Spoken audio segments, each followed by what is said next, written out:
Ladies and gentlemen, boys and girls, cardaholics of all ages, welcome back to Big L's Cards. Thank you so much for joining me. Today I want to talk about something that I've done a little bit of thinking about because I've heard some news about it. This is going to be a very Poke-centric video, if that makes sense, for Talkin Cards. And that is the announcement from the Pokemon card company that they're going to reprint sets because of the increased demand for cards. So if you've been living under a rock for the last, a couple of months now with Pokemon, you can't find anything in stores. And if you can find something in stores, you need to grab it while you can, because if you don't, somebody else will. Like, it's just very, very hard to get any kind of product these days because all the hype boys are out there buying up everything because two guys, Logan Paul and other people are hyping up Pokemon cards.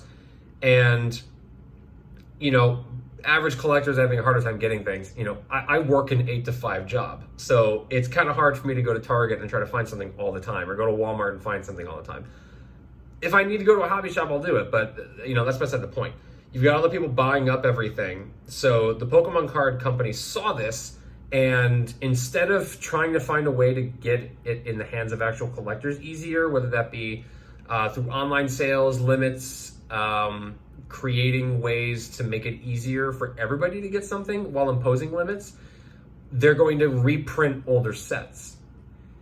So I see this as both a pro and a con, and I'll tell you why. For the average collector like myself, this is a pro, because if you are a big fan of the Burning Shadows set, let's say they're reprinting that, now you're gonna have an easier time getting it because they're making more of it, right? So as long as the flippers don't get all of it, of course that's going to be the big factor there. But if they reprint these sets, there is going to be an easier time getting it in some degree. And the pro for us too is the con for the quote Pokemon card investors, and that is it's simple supply and demand economics. If the supply of something is low, hence what we're seeing right now, that increases the demand. That's why you have lines of people in Targets and Walmarts and other stores waiting for the stocking rep to finish their job so they can grab something. That's why Targets have had to impose limits. So because the supply is low right now, the demand is super, super high. The same thing is true with sports cards. So with Pokemon reprinting it, what that means is there's going to be an increase in the supply. If all of a sudden everybody is able to get something at their stores, they get that urge to rip, everything in the case.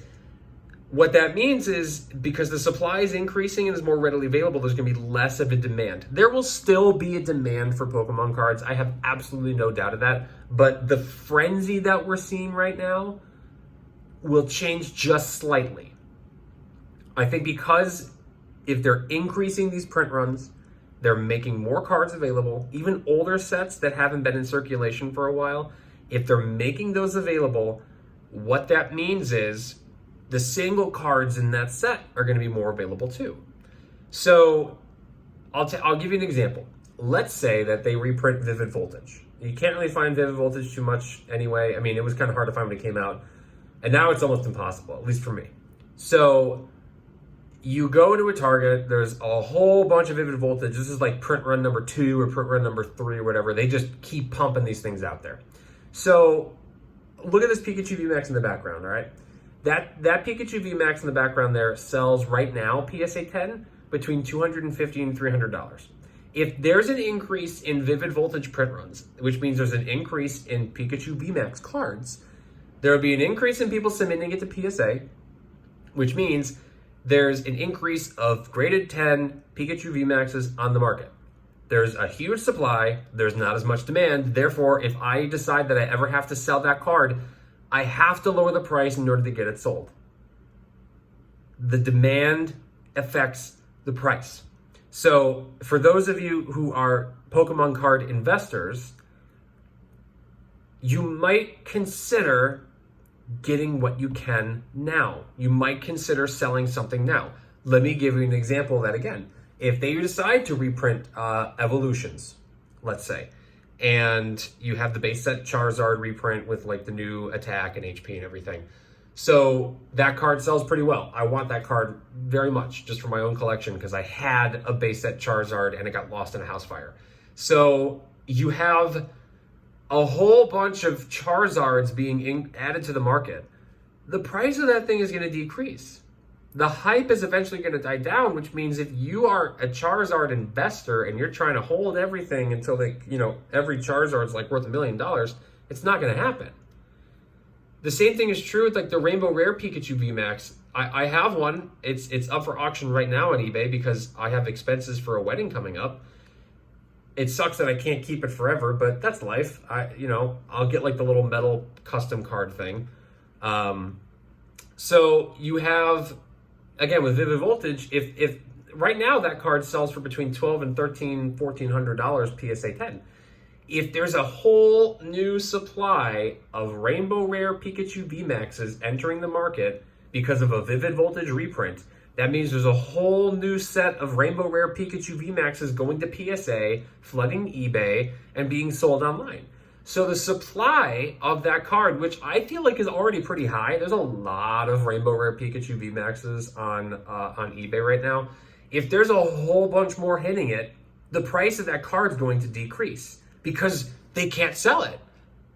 Everyone's gonna be like, oh, there's so many available. And the first person to sell it for a lower price because they want to get it, they want to just get it moved, that's going to set the tone for the market. So now more people see that and they're like, oh, I need the money, I have to sell it. So now instead of being a $1,200 card, it might go down to like a $900 card or an $800 card. It's for those of you who are the Pokemon card investors, I would say be very, very careful what you decide to hold and what you decide to do right now. That being said, for the collectors, I think this is good news because the price is decreasing means it's good for us to be able to pick up stuff for our PC. I want that Evolutions Charizard. If the price on that card falls and I can get a good mint condition card for like $100, oh my gosh, I'll totally take up on it. It won't happen for some time, but if they decided to reprint Evolutions and that's what happened, that works out for me.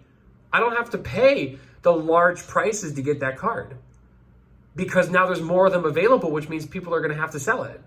They're going to have to sell it because if they need the money, then they're going to have to settle for what they can get because there's a huge supply. It's more readily available. If it's scarcer, you can, charge a higher price because the demand is high. Same thing is true. I don't know if you guys have ever noticed this, but when a new release comes out, the single card prices are astronomical, way higher than they should be. Take a look at, I'll give you an example. 2020 Topps Allen and Ginter, not to switch to baseball, but Kelsey Cook, who's a comedian, has a card in that set. And she has a whole bunch of autograph cards. I got one for $40. I offered people $40 because I knew that's about where it would settle. And it settled even lower. It settled for about $30. I overpaid a little bit, but that's fine. Like, I wanted that card for my PC. But there were people who were selling it for $80, $90, $100 because it's brand new. There's a hype. Hype eventually dies down. So for people like me who are buying single cards, if they do decide to do this massive reprint and make things more readily available, and you couple that with Target and Walmart limitations inside stores to enable everybody to get cards, the demand for these reprinted sets it'll exist, but that might come at a lower cost to the average collector like me, which means those who are investing might lose out on potential dollars. So that's why I have to sell my PSA 10 Rainbow Chew now, because if I wait and they decide to do more with it, it could go further down. It could go up. I could be completely wrong on this, and I'm totally fine with being wrong on this. I am not a financial planner or a stock market guy in any way, shape, or form.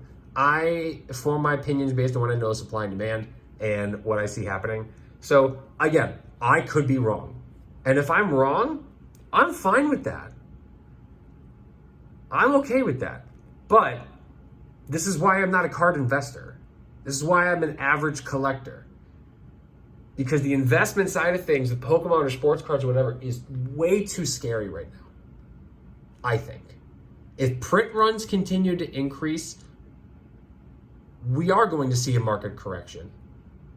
And I think that those who are pumping and dumping cards into the market right now will freak. And that might freak out the market just a little bit. Will that be bad? I don't think so. Again, if it means getting the flippers and sneakerheads out of the hobby because they don't really care about the cards themselves, they just care about the money, fine. That's fine with me. But I think average collectors are going to win in the long run. I really do. I think that average collectors are going to be able to get cards at affordable prices again, which helps our PCs, which, in my opinion, is what this hobby is all about anyway. So, is it the worst news ever for the Pokemon card reprint? No, I don't think so, depending on what camp you're in. If you're in my camp, the collector's camp, no, this is fine. This is great. But if you're in the investor camp, you might want to be careful. That's my thought on this. Please comment. Let me know what you think. I know this is a very hot topic these days, so please let me know what you think about this. Leave a like, subscribe. I will be doing more episodes like this in the future. I really have fun sharing my thoughts on this, and I love having conversations. The people who have commented so far, thank you so much. Like, I have so much fun interacting with you guys. It really means a lot to me. We're very close to the subscriber goal, so let's get there. Let's give away that Willie Mays card. And until next time, bye-bye.